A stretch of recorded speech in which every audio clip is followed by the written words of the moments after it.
Hello and welcome to the 21st Century Work-Life podcast, where we talk about leading remote teams, online collaboration, and working in distributed organizations. This podcast is brought to you by Virtual Not Distant, where we help managers and teams transition to an office-optional approach. Find out everything we do over at virtualnotdistant.com and check out our show notes and pictures of our lovely guests over on the podcast page. It's great to have you here, listeners. Let's get on with the show. Hello and welcome to another episode of the 21st Century Work-Life podcast. And today we have a different kind of what's going on episode. And when I say we, I mean myself, Pilar Orti. Lovely to meet you. And of course, Maya Middlemiss. Hello, Maya. Hello, Pilar. Hello, everybody. Yes. So we will cover some recent articles as we usually do in the monthly. We try to keep them monthly. We're doing quite well so far, the monthly What's Going On episodes. But before that, we're going to cover the most prominent topic of what's going on at the moment, which is working from home.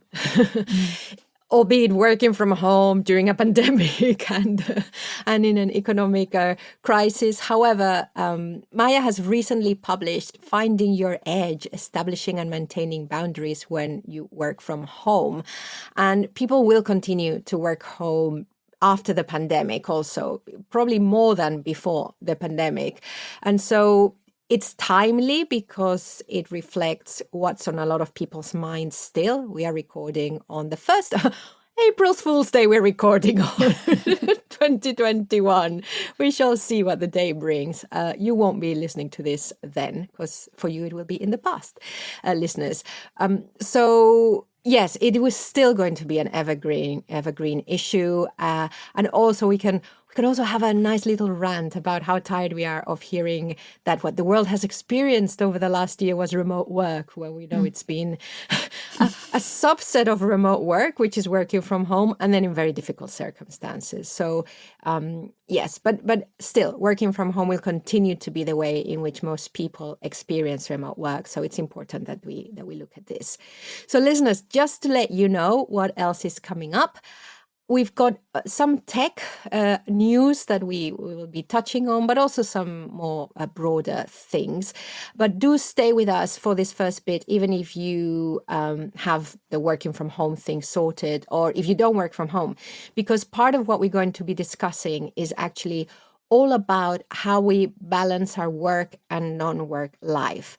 And when I say balance, I don't mean perfect harmony or 50-50. It's the balance of whatever you want it to be, the proportion and how you want to manage it and how you want to deal with it, whatever you need. So I'm sorry, Maya and listeners, I'm a bit high because I've just been on a exercise class. Hey, well done. Which again, I never used to do. I never used to exercise with someone online and in the home. I always used to go to the gym to get out of the house and get some air, have some different kind of people around me, be in a space that was designed to exercise, because my lounge is not designed for exercise. So apologies if I'm a bit but anyway, we've got Maya here to calm me down a bit. Yeah, I promise I haven't done any exercise today, so we'll be fine. Excellent. So Maya, in your book, which from the comments that I hear in workshops that I'm running, is a book that's much needed right now. So listeners, grab it. You talk about the physical space boundaries when working from home. You talk about task boundaries. You talk about rituals and routines, technology and boundaries, and also boundaries and other people, which of course is especially important if you're sharing your home workspace with other people around you. So what I found most interesting and what I thought would be most evergreen and of interest to a wider proportion of listeners, because I think it expands beyond the working from home experience, is what you call task boundaries. So this is going to sound a bit like an interview, Maya. That's okay.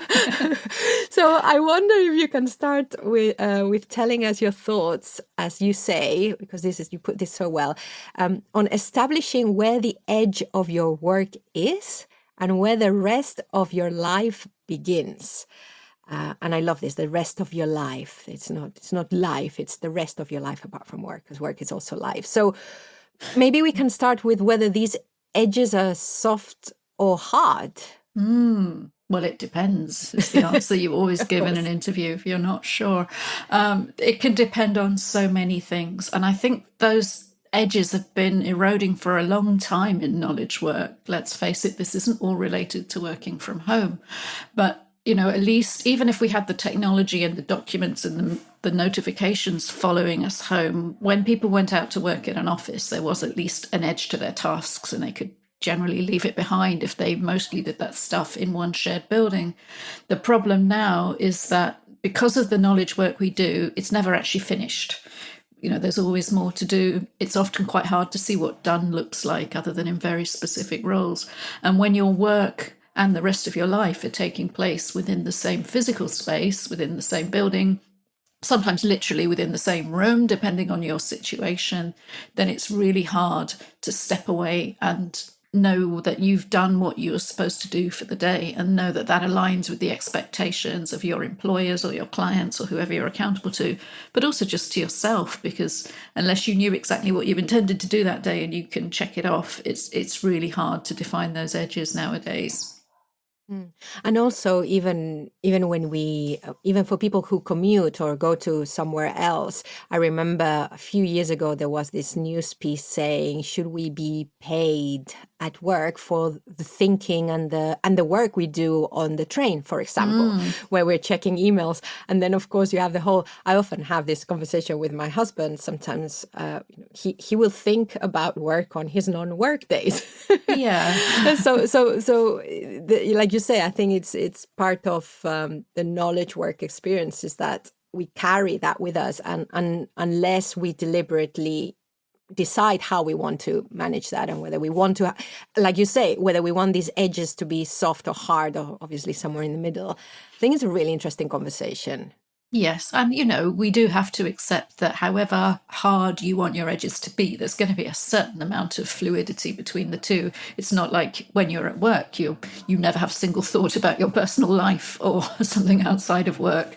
It's about where you're putting your focus and attention. And we all have days where it's easier to control that than others. I think we've all had days at work where we're distracted and a lot of personal stuff's in our head, and we're naturally going to dwell on that. And sometimes the work stuff keeps you up at night, but at least we can try and control the things we can control, like our alerts on our technology and so on. Do we want work stuff bugging us throughout the evening? And things like that enable us to get a little bit of a grip and assert a little more control over those boundaries. And I suppose what I'm thinking is that when we don't have the physical boundaries, then, like you say, we need to look at, okay, so what else is it that could be a boundary? And the one that helps me is time. Yes. So, but it's really interesting because the environment is so important as well. And what I found was in the winter and up to the clocks, which have just changed recently in March, my work was going into the evening, I don't know, maybe like 7 o'clock. And I'd been up from quite early in the morning as well. And it was all right because actually I didn't find it mattered, and I was happy to continue. And this is the problem, of course, when you love your work. But anyway, that's another conversation. But now that the clocks have changed and it's brighter till later, I want to enjoy that. So I've now got a much harder stop, Right. which is still fluid between 5:30 and 6. So I can get out of the house at the end of the day, go for another long walk and come back, and that's it. Yes, that's really nice when we have that bit of extra time. And if it gives you an incentive to put an end on your day, then that's a brilliant way of using it. Yeah. So when it was dark, I didn't want to do that because it didn't give me any pleasure. Yeah. But now, so I found that quite interesting that I've taken my cue. I don't have that physical place to go to, but I've taken my cue from the weather, and from the time, actually, the light, from the daylight, and adapted to that. That's interesting, because some people would say primarily it's the other way around, that we're kind of programmed to hibernate more in the winter and be more productive and be doing stuff when it's light. But you're claiming that time for your personal activities. And I rather like that. Yeah, yeah. Well, it's going out when it's not, it's, yes, exactly. I'm claiming that. I'm claiming that. So before we turn this about me, you mentioned, and we've talked about this before in an episode, the difference between integrators and segmenters. And even though, as I said, we've covered this before, but I think it was pre-pandemic, we've picked up lots of new listeners. The reason why I think this is really interesting is because it helps us to understand that not everyone leads their work and personal and other life stuff in the same way. And sometimes, especially when we start working for people who are home and we start to have to adapt schedules, we might not understand some people's behavior regarding their home life. And so tell us a bit about the integrators versus segmenters. Who are they? I think it's a really interesting model and a lens for, as you say, seeing how other people might differ from you. It's a little bit like this whole pandemic thing and the meme of we're all in the same storm, but we are definitely not in the same boat because our circumstances and the way we react to them differ a lot.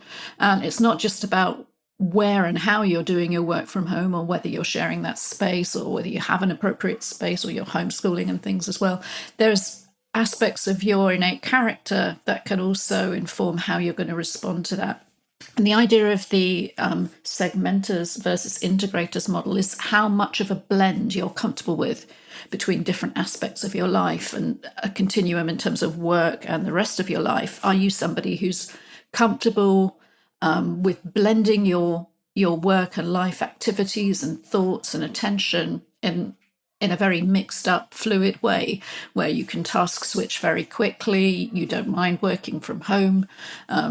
Even if you worked in an office before, you probably thought and talked about your work a lot out of it. Maybe you brought stuff home to read, maybe you brought photos of your family into work and things like that, and had a great deal of overlap. Whereas at the other end of the continuum, there are people who like to keep very tight boundaries between the two. They're the people in the office that you don't really know much about their personal life at all because they never talk about it, and they're very good at switching off when they get home.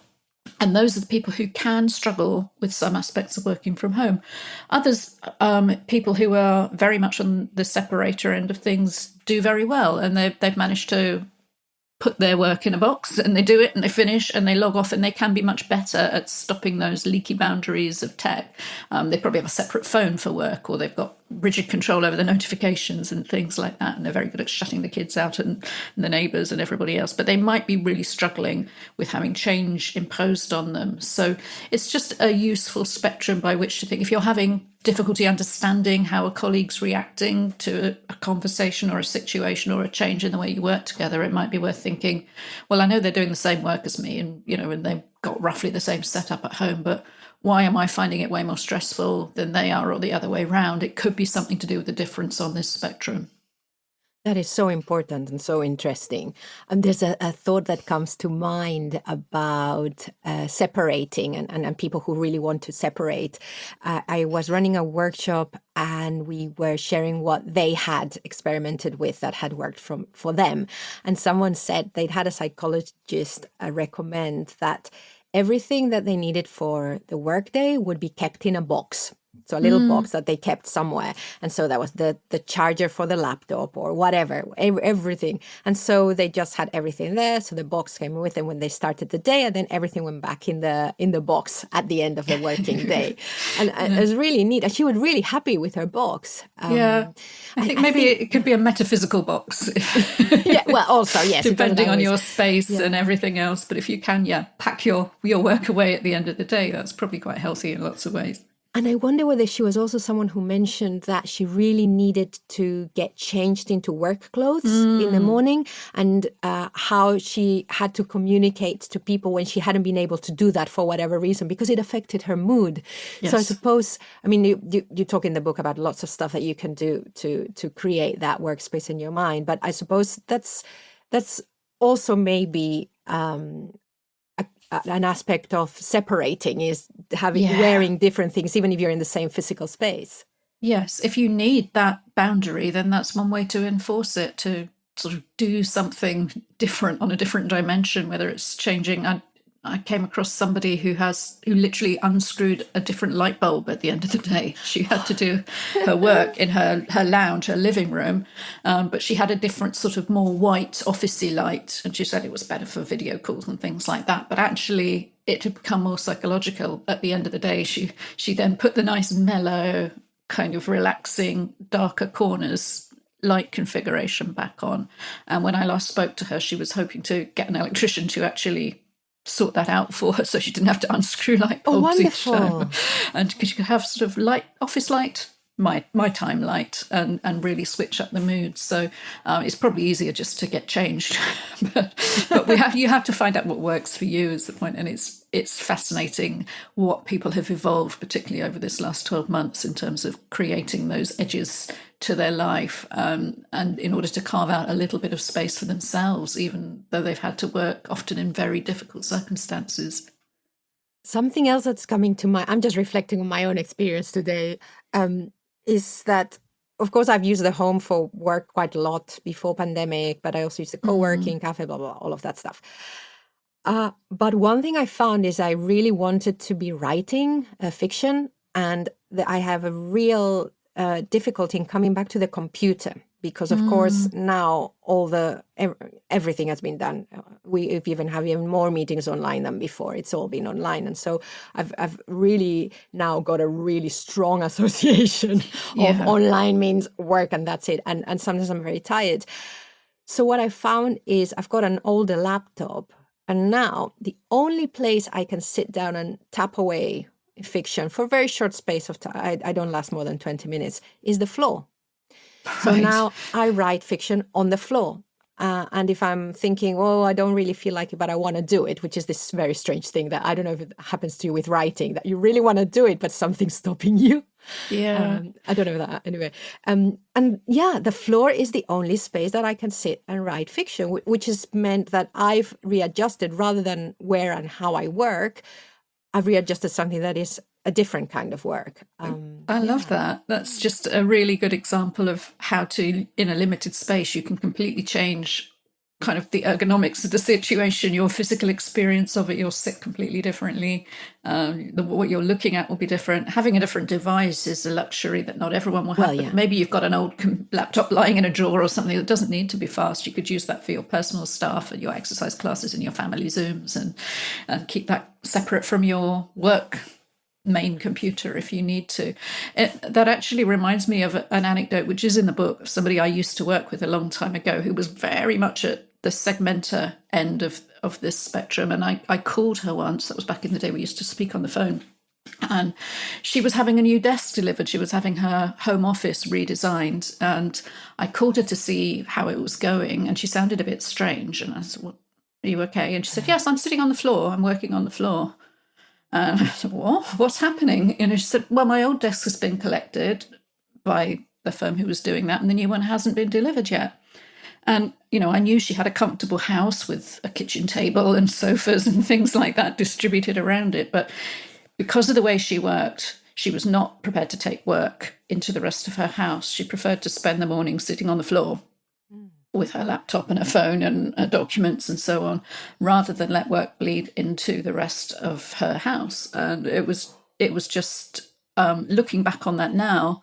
It was before we had this model of integrators and segmenters. For me, it would have been perfectly obvious to just shift over to the sofa and wait for your new desk to be delivered and then go and enjoy setting up your office. But she preferred to sit on the floor. And it was just one of those really interesting moments of difference that we were working closely together on something, but unless we'd had that conversation, I had no idea that she was experiencing something completely different, and that felt really strange to me. And when we work from home, we don't know about the stuff unless we talk about it. I just find it fascinating, and the difference approach, like you say, for her, it makes complete sense to be uncomfortable physically, but not take the work into the home. And for you, you're like, I can work anywhere in the house. Very, very interesting, these differences that you can't observe directly, but they're so real. Yeah. And so one of the things also that struck me is that, and not just in this chapter, but throughout the book, that there's always been like how do we create physical and visual barriers in the home to separate that if we want to separate it.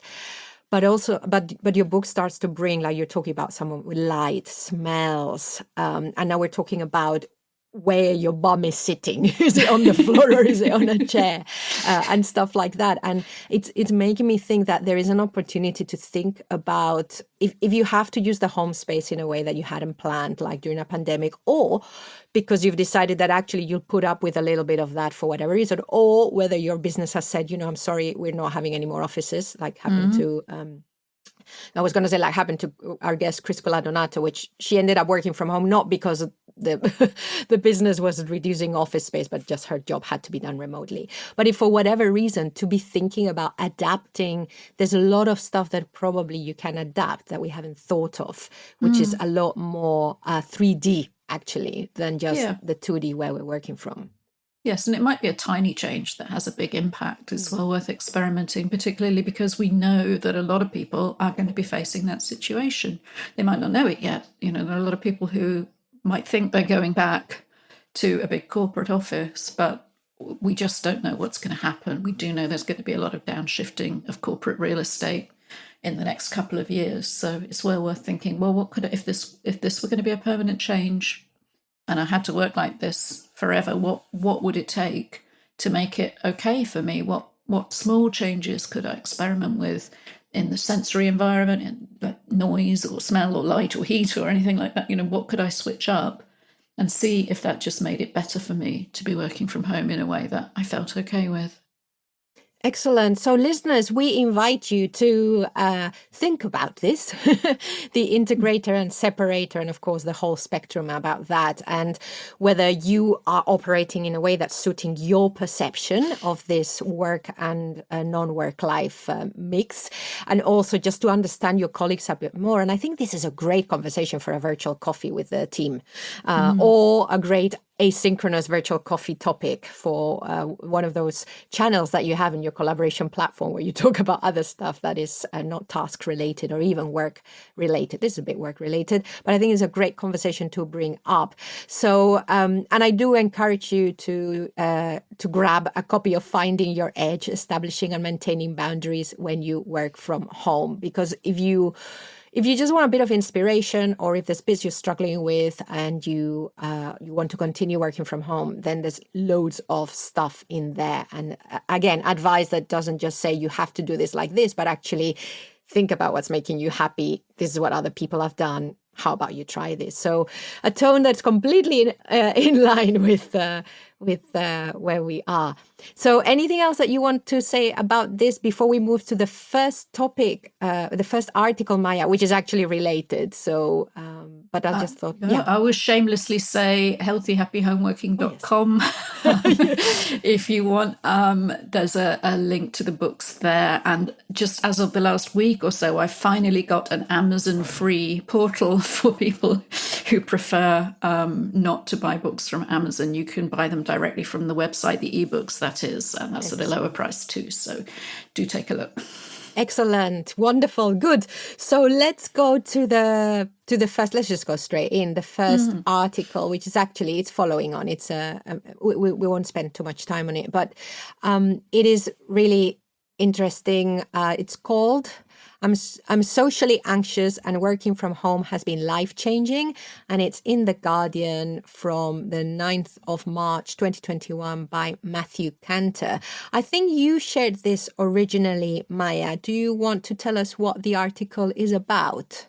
Yeah, it's interesting because we were just talking about the segmenters and integrators. This is another spectrum referred to in the article of introversion and extroversion, but it's interesting how it plays out in a similar way, and is another lens through to look at other people and understand why they might be different from you. And this is written by somebody who's really enjoyed working from home and has really seen it as a privilege because they're very introverted. And yes, the author freely admits there are days when they've not spoken to another human being from sunrise to sunset, but they're actually fine with that, and have really found it a fulfilling experience, and maybe not particularly looking forward to going back to how things were before. So it just reminds us that our own experience of a situation is not the only way to look at it, and we can perceive things very differently. I welcome this article so much, and I am so upset that there are not more like it, because we all need to be together to feel connected conversation is so in your face. And I don't need to. Yeah. I remember, well, when I first met my husband, like, I don't know, it's more than 10 years ago now. And one day, and this is before we had amazing connections online and the great, wonderful Zoom was out, we had Skype and we had email.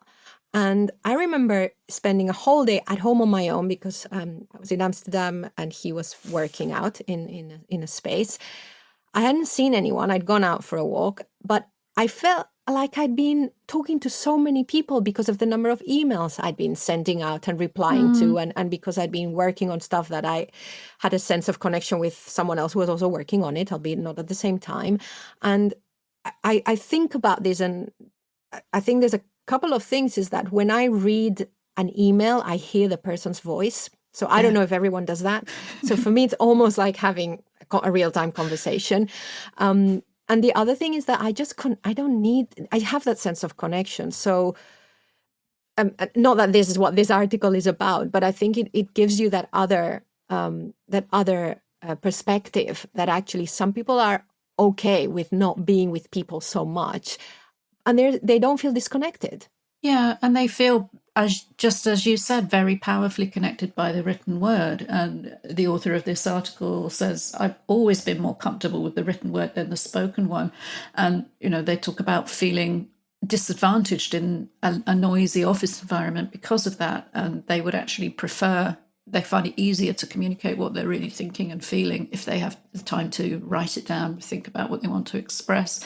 And yeah, I know exactly what you mean. You can often feel very closely connected with people. You can hear their tone. Of course, it's possible to get that wrong and then hear a tone or intent or emotion that isn't necessarily what they meant. But I think it really emphasizes the need for being able to express yourself, your intention and your motivations clearly in writing as really a core skill for remote working and working in an asynchronous way.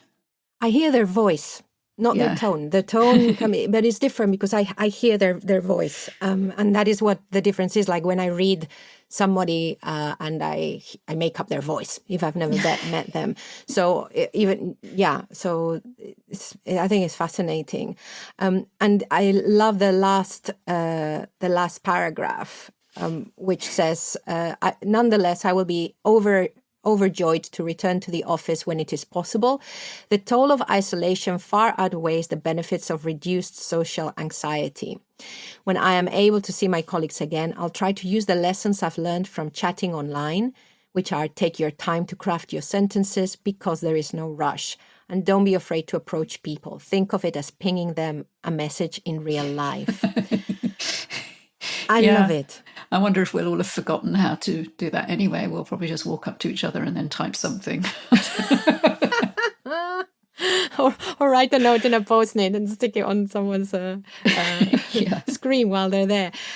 I think this is so important, and I love that they're saying, I'm going to take something I've learned about myself back into the future, because I think this is the one thing that I'm seeing companies haven't created that space. And sometimes you do have to deliberately say to your employees, you're going to take an hour today to think about what you've learned, because if not, it just doesn't happen. So some teams are doing it quite well, but others, well, the workshops that I'm running are the first time that they've had time to stop and think. Wow, and okay. Yes, because of all the changing, some of them have changed roles, some of them have changed the job they do because their job was made redundant by not being in a physical space, but the other part of the organization needed support. Some people have changed what they do at work over the last year. And I think that I wonder also whether there is something that those who found it difficult to work from home and maybe use more written or whatever, could also have that reflection of why that is, and then take that into wherever the next physical spaces that they're working, and see what they've learned that helps them be happier or make most of their time in the office. I think that's a really good idea. And it would be wonderful to think that organizations would do that and just hold a bit of space for people to reflect when they come back together. There's going to be celebrations, obviously careful, socially distanced and all of that. There's going to be lots to say, yes, we got through that, we're back, this is wonderful. But I think probably there's going to be a need to acknowledge that we've all changed, we've all been affected by this time in different ways. Some of that there will be people who've been bereaved. There will be people who've had horrendous experiences with the whole homeschooling and everything else. There will also be people who've grown and learned and really want to keep some of that, and maybe they can share that and cascade that through the team. I think it'd be so valuable if people would take that time to do that. Obviously, Pilar can come and facilitate it, or you can do it yourself. And whether you do that together in when you're allowed to all be in one conference room again, or whether you could do something asynchronous and collect that information in writing somewhere. But I think it's such an important idea. Yeah, and it's a great team experience to be doing together. It will be part of your history as well. Yeah. Great. Well, let's stay with The Guardian. Thank you, Guardian. But let's move on to another piece of news, which is... I don't know what I think about it, but I think it's something that we'll see in the future. So there were lots of newspapers covered this, but we picked a British one, or an English-speaking one at least. And it's in The Guardian, and it's called Spain to Launch Trial of 4-Day Working Week. And I'll read the subtitle. Government agrees to proposal from left-wing party Mas País allowing companies to test reduced hours. This is from the 15th of March 2021 from Ashifa Kassam.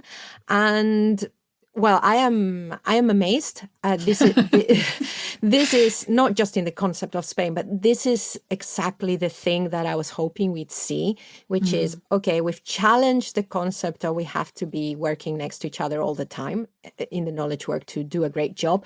Let's now challenge this question of hours and the fact that does the more hours mean better? Let's play with that and see what is better for society. And so I'm delighted that this is a next step in evaluating how we work. Yes. Anything that you want to say about this? Well, as you live in Spain. Completely agree. I was researching something recently for Healthy Happy Homeworking, and I think I've managed to pin it down that it was the Ford production line in 1926 where the 40-hour work week was first instigated as a 5-day-a-week, 40-hour thing, because obviously people had to be there co-located simultaneously to build cars. But it's astonishing how much of that has been left in employment law and norms and culture and contracts sort of right into the 21st century. And of course, we don't work like that anymore. We're not all standing next to each other screwing bits onto a car as it moves along a line. So, of course, why on earth are we still thinking we have to work in a fixed place and time and everything else? And it's just brilliant, as you say, to see. It's a little bit like we were just talking about this idea that, okay, we can say we've had this huge transformational thing happen. Let's take a breath and think, what do we want to keep? What's worked? What's interesting? How could we make things better instead of trying to go back to exactly like things were? And yeah, I was astonished it was Spain. Yeah. Actually doing this.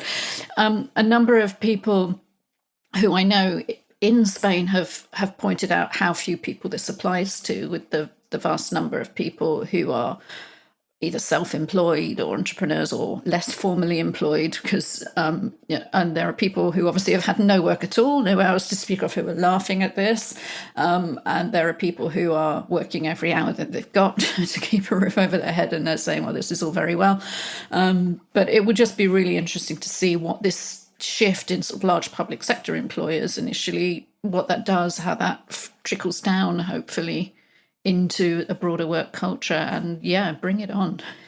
I think it's so that's what I thought. I did think that it was the public sector, but this then said about allowing companies, but this test is being done in the public sector, isn't it? I'm sure that's where it's going to start. Yes, I need to dig into it. The thing is, little private companies employing 1 or 2 people or something, they're going to write whatever contract they want. So the fact that a 4-day week might be the norm, it doesn't mean they're going to suddenly start paying people 20% per hour more. There are lots of part-time work contracts already, and things are going to continue. It's economically, things are going to stay difficult for a long time, and I hope it means that over the long term it will become more culturally acceptable to not expect people to, I know a lot of people who are on very short contracts, like for 20 hours a week or something, so that they're legal, but they actually work a lot more hours than that anyway.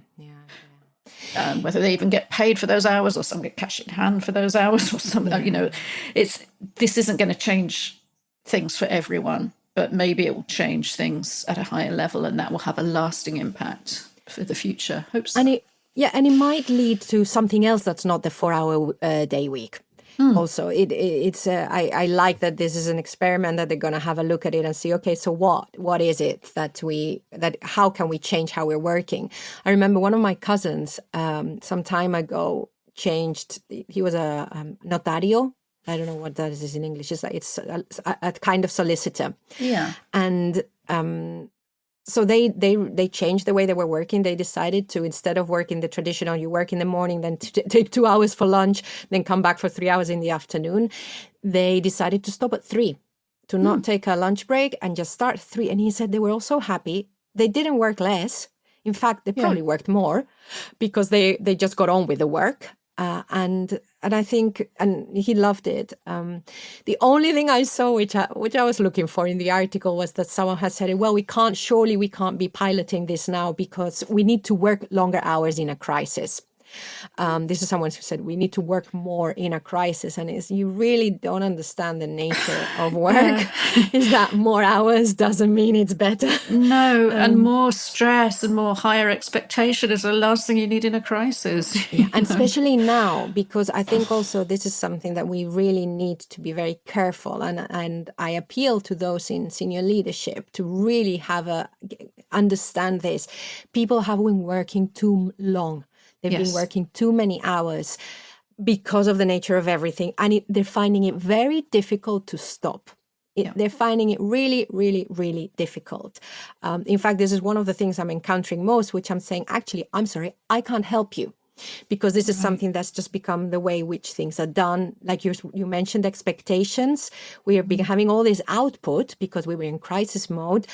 Are we expected to continue in this mode? And the answer at the moment is yes. It's an unassumed yes. You just cannot stay in crisis mode. You know what that does to you physically, the adrenaline and cortisol and these other things that combine. It's amazing what people can do in crisis, but you can't stay in that mode forever. There will be huge amounts of burnout. And compounded on top of that anxiety now is people thinking, well, what's going to happen to my job?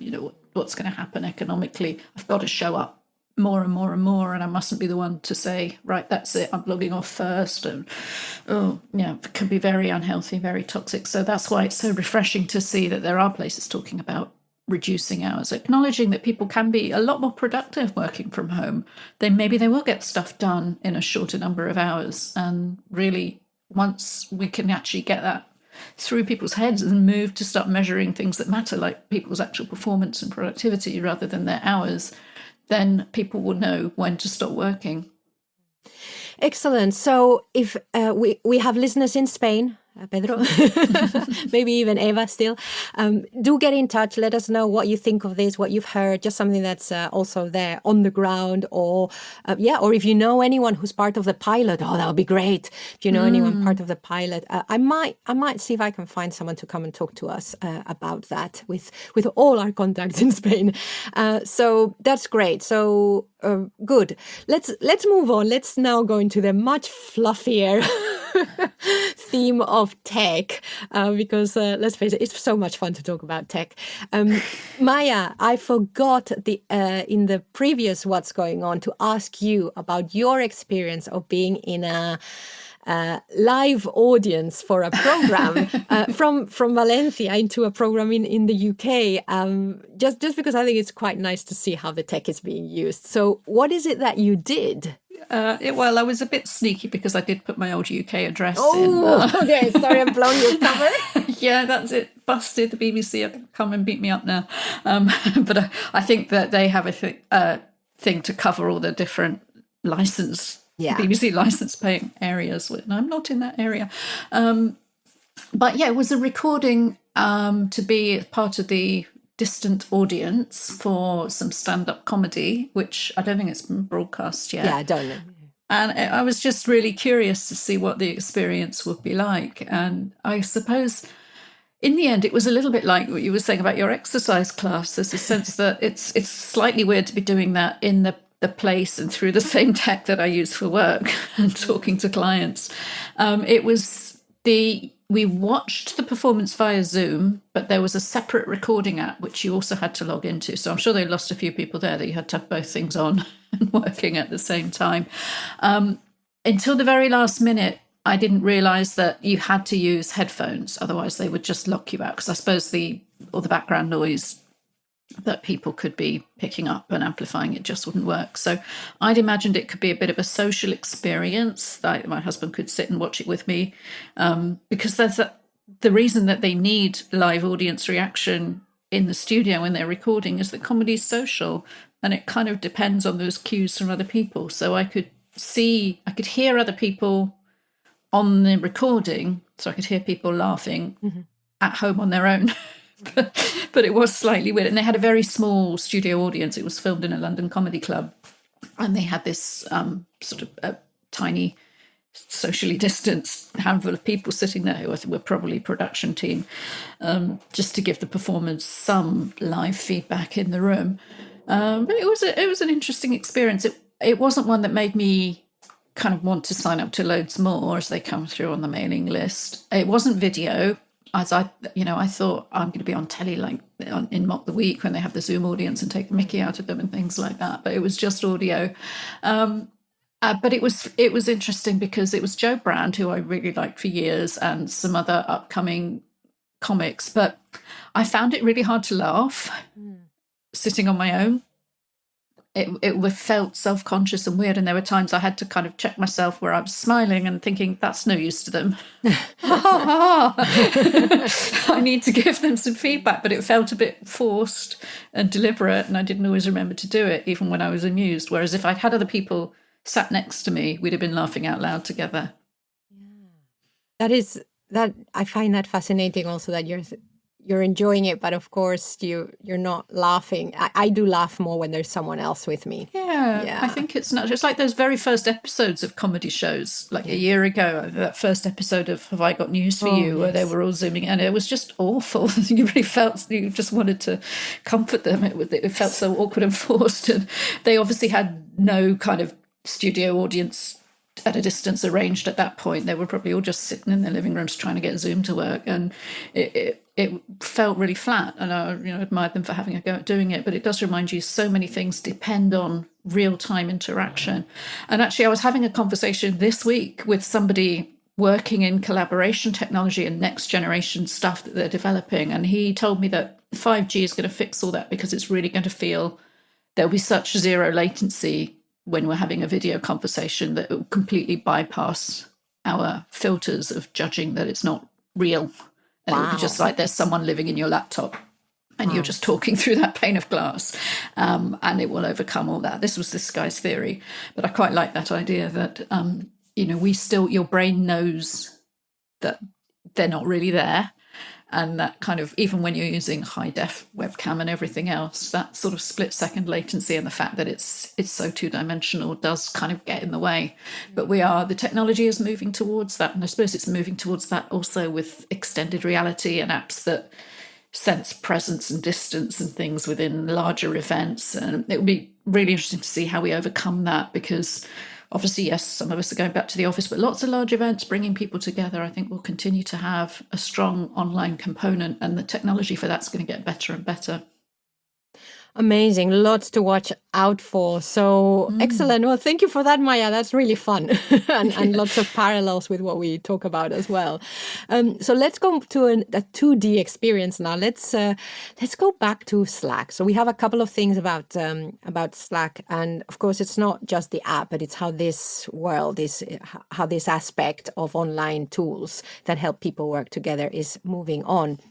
So, the first one we've got is actually from the Zapier blog, how to use Slack emoji to simplify work and cut out noise. And this is an article about how to use emojis to really communicate something, which we've always said this, that the emojis are actually quite underused, not just to put a smiley face and the fun and other stuff, but actually within the work context, the use of emojis can speed up conversation. It can also just tell you, it can stop silence because you can show you've read something but you have nothing to say.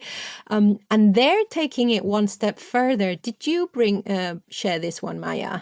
Yeah, I think so, about the reacties. Yes, that's it. Yeah, so tell us a bit more about the article. Well, I like the use of the word reactgy, to the fact that we can, I suppose it's going sort of more meta on the whole emoji idea, that you can just really, the most fleeting low-touch way to interact and to show that you've engaged with something is, and we do it in our own Slack all the time, of course. It's like, I've read this message, and I'll just put a little emoji on it. There isn't a reply necessarily, or I haven't got time to do that right now, or and it's just interesting to see how this usage is evolving. It is like a new language. I think what we need to do, or what teams need to do internally, is have some kind of shared consensus about the meaning, and how you're going to use those reactions. If it's really going to be a useful means of communication and productivity, then it helps if you kind of have an agreement that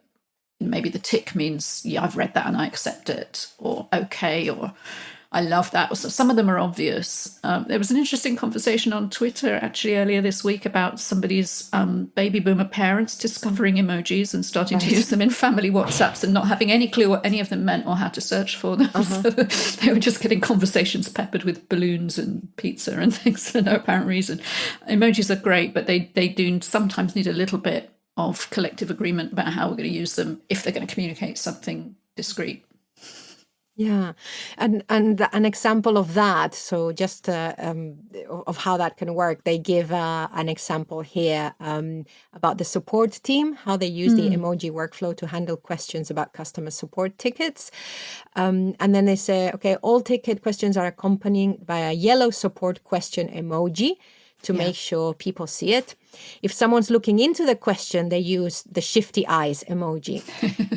I actually used, I haven't agreed this with anyone, but one of the teams I'm working in the organization, so not a work thing, but what is it? Not community, affiliation, organizations.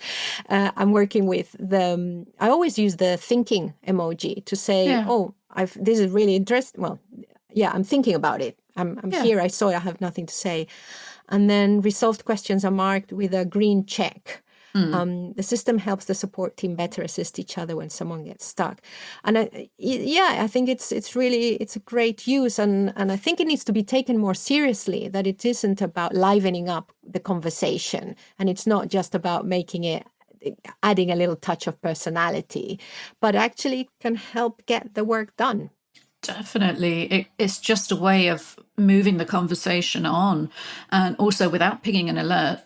It means somebody in a big team could get almost have a vote, sort of thumbs up or thumbs down or something you could do in this way. I've often found actually in Zoom they've got reactions, but they're really limited. Well, because you're there. Things. Yeah. But if somebody's talking and you don't want to interrupt them, I'd love to be able to send them a bigger range of emojis, except for, I don't know. I just like emojis. Yeah. But I've seen other teams who use the chat in Zoom really well for that as well. And without interrupting the flow of the speaker, they're voting and supporting or whatever. And that can be really powerful. So people are finding ways to use this technology in ways that supports their work, not necessarily what it was created for. So what Zapier are doing is they're creating zaps for the emojis. So I think this started to blow my mind. I was saying to my husband this morning, I just get excited about this stuff. This has probably been going on for a while, but I've just come across it. But for example, there's an example in the article. I'll just read out. Other useful nuggets will come through Slack that you'll want to save for later. And of course, this is the thing with Slack is this. It's a good way of having open conversations, but it's not the best repository. And then they say, for example, if you receive good feedback from coworkers, you want to save that for when it's time for your performance review. I use a shared Zap from my coworker, Christy, that adds Slack messages with certain reaction emoji to a Google Doc. Love I it. love that. I love the that's fact that brilliant. when we see something we want to capture, or even not just this, but if it's going to be something that we add to a process, or Yeah. I don't know, it's great. I love it. I love Zapier, and I probably don't use it nearly enough. I love these kind of automations, and that's a brilliant one. Not just for your review, but for when you're having a day where you just need to see that and just review yourself and say, yeah, okay, I'm actually good at my job. We all have those days. I use a Zap in Slack, which when I star a message, sends it to the inbox of OmniFocus, which is my task manager. So I use it to send myself to-dos. I don't have any set up for reactions because I didn't know about that till I read this article. You could do that. And I think that's a really cool idea.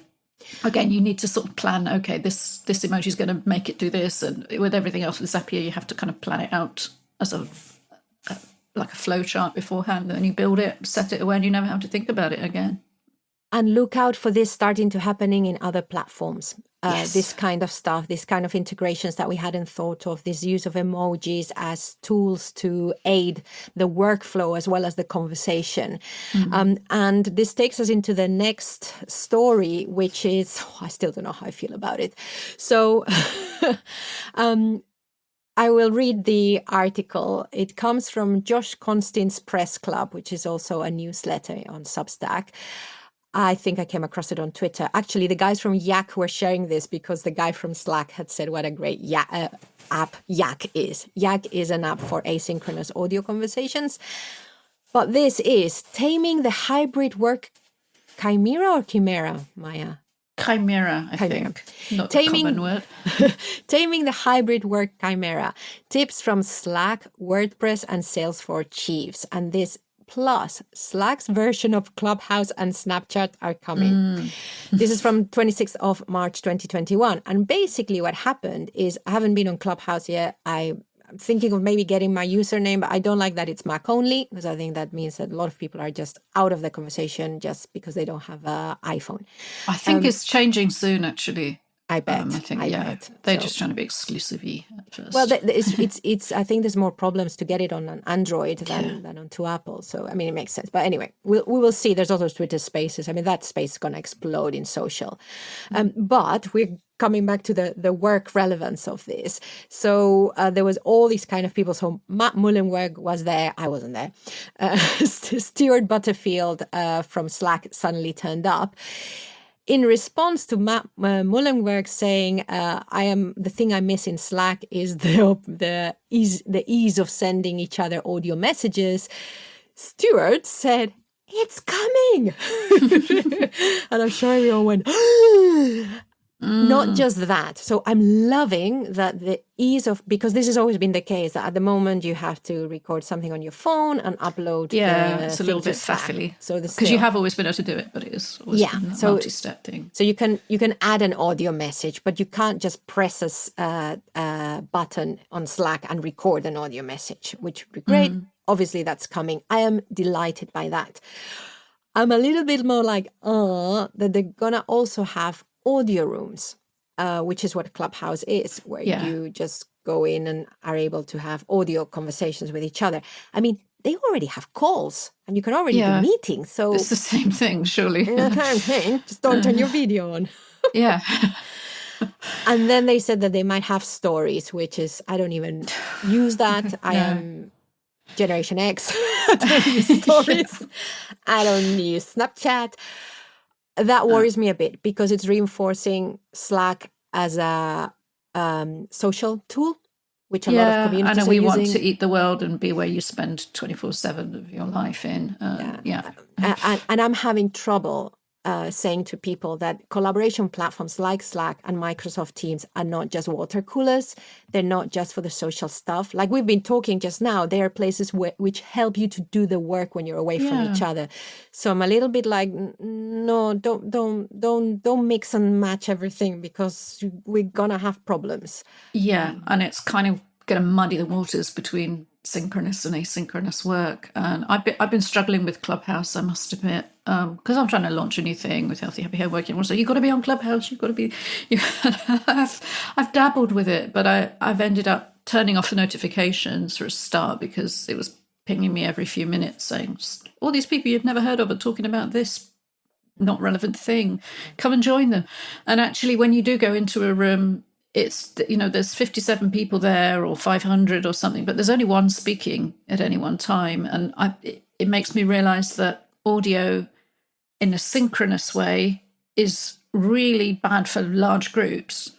It just doesn't work. It's great for one-to-one or a small group conversation, but just as, if you're like at a panel at a big conference or something and somebody asks a question and then each of the panel answer and that takes 20 minutes and it wasn't relevant for you or something, and you just think, actually, you can only hear one voice at a time, whereas if it was a chat thread, I could skim the lot and take what I need from it. But that's why we use video in team meetings, because it's easier to navigate the conversation. So it just makes sense. So read the article, because it's got some stuff like asynchronous documentation will eat meetings. I'm not sure seeing what I'm seeing, but, hopefully it will be integrated a bit more. Offices will open soon, so employers need policies and experiments now. I love that headline. Yes. So cheering for that. Yeah. So do head over to that. But I'm excited about the async stuff. Now, relevant to this is the final article. I think it's the final, but I'm going to check with you, Maya. Did you have anything else? No, and I think we've probably, as usual, done long enough. Yes, okay. We'll just before we close off, we'll also go back to our LinkedIn question of the month. But this leads to the fact that Microsoft, there's rumors that they're trying to buy, well, I don't think it's rumors. I think they're trying to buy Discord, which is, again, another forum-based, mainly for communities, although I have heard teams at work using it. And the team I heard using it at work, in spite of the fact that your organization didn't really allow it, was because of the sound rooms. So Discord has sound rooms. It's a bit like a forum thing. And Microsoft is thinking of buying it to move into the community space.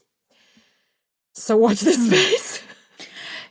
I think Clubhouse has rattled a lot of big providers because it's gone so far and so fast. And it's, everybody's trying to be everything at the moment. And actually, a lot of the research is showing that most people, not just in the last year, but always, use quite a lot of different apps and tools to get stuff done and to communicate. And I think people are fine with that you have Slack for your work chat and WhatsApp for your personal chat and things like that. You don't need one app that does everything and tries to absorb everything else. And I don't think it's helpful for consumers to have all this blending going on. And maybe it's a boundary issue, perhaps, that we need to be able to subdivide our life a little bit more, even if we're very integrated.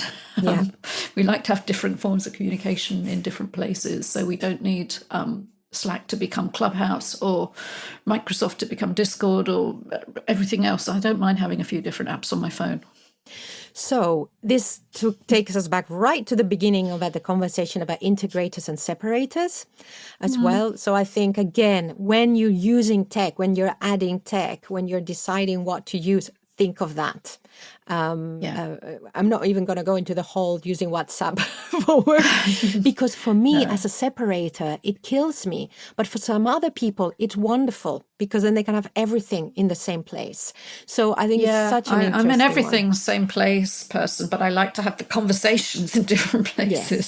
So even all of the one device. But this is all just about money and market share and, big companies trying to predict what's going to happen to work over the next few years and whether we're going to be carrying on in a distributed way or not. I mean, there's a sentence in here: Discord gives Microsoft access to a growing list of more than 140 million monthly active users that includes thousands of top YouTubers, creators and gamers. So, it's the people who aren't on Teams yet, but they're going to be going back to, and they might be entrepreneurs, they might be setting things up. It's all basically a data grab. It was like Zoom so generously giving away access a year ago and things like that, and they were hoovering up market share of all these new users. So I don't know, it's easy to be very cynical about this, but we need to be a bit cynical at least. Yeah, just always have a look. Yeah. Good. So this actually takes us, so with the new things coming up and all this stuff that it is easy to go crazy. So I'm just going to bring in just 2 contributions to our question of the month on LinkedIn. So remember, you can find us over Virtual Not Distant on LinkedIn, and our colleague Becky posts a question a month. And the question for March was, thinking about some new individual behaviors and team practices you've adopted over the last year, which ones would you like to continue doing regardless of whether you continue working remotely in the future? Our lovely Nancy Settle-Murphy said, great question. I love that.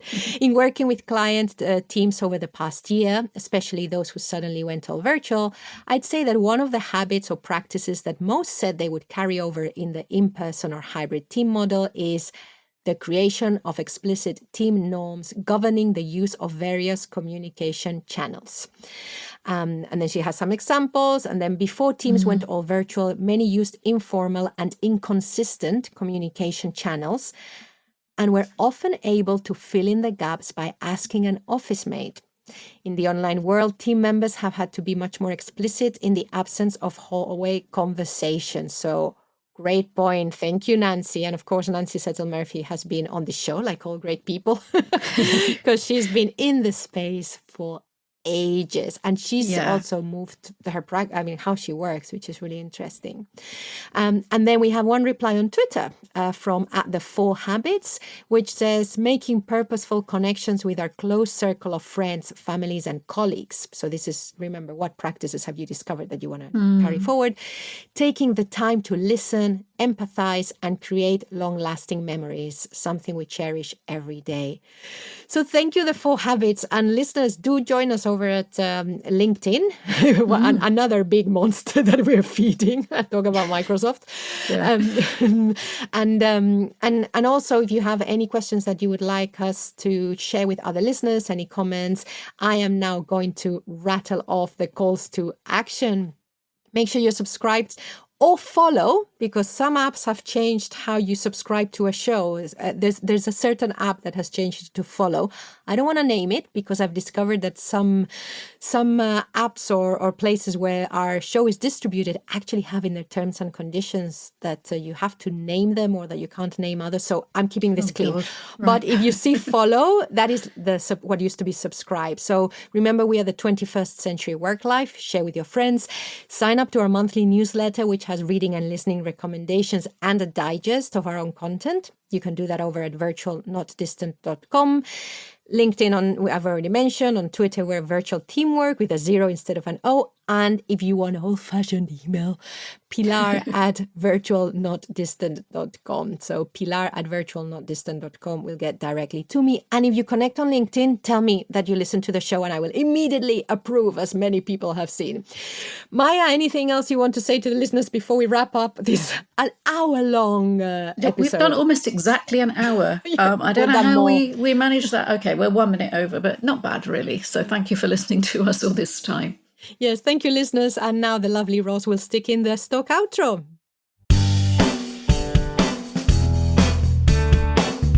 A big thank you for listening to the 21st Century Work Life podcast, produced by Virtual Not Distant. If you have something to add to the conversation, let us know through the contact form over at virtualnotdistant.com. I have been your host, Pilar Orti, and I'm signing off now. Wherever you are, whatever you're doing, enjoy.